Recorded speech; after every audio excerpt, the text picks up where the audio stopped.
who was queuing up at a bank in South London got more than he bargained for as he ended up catching a bank robber. James Rowley, who said he was in a bad mood that day, was at a Lloyds bank when masked robber Andrew Fernandez suddenly burst in and waved a gun at the cashier. After a moment or two, Rowley noticed the gun was fake and challenged the robber. In a statement, he said he asked Fernandez to leave, and when Fernandez tried to escape, he chased after him. James Rowley, who is a window cleaner, chased the armed robber down the street and caught him, and then waited for police to arrive. He was later presented with a commendation for his actions and given £1,200 for his bravery from the Metropolitan Police. Andrew Fernandez was jailed for life for attempted armed robbery. Greeting customers at the BP gas station, but today he was on the receiving end of well wishes.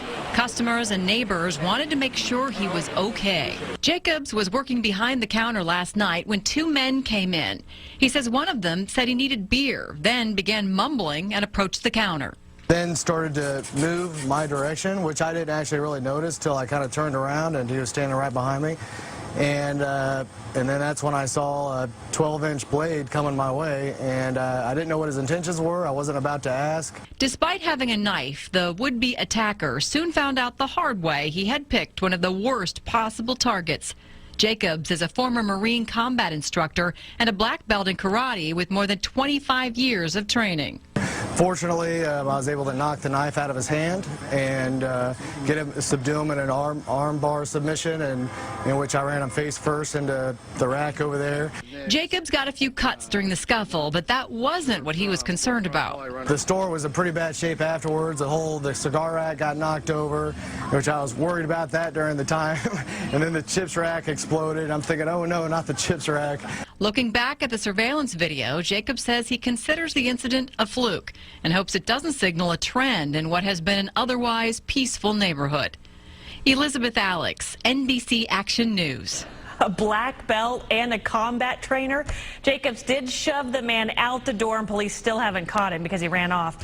This happened right near 69 Highway and 87th Street. If you recognize a suspect, you're asked to call the TIPS hotline.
就什么也不想了，就是直接就冲过去。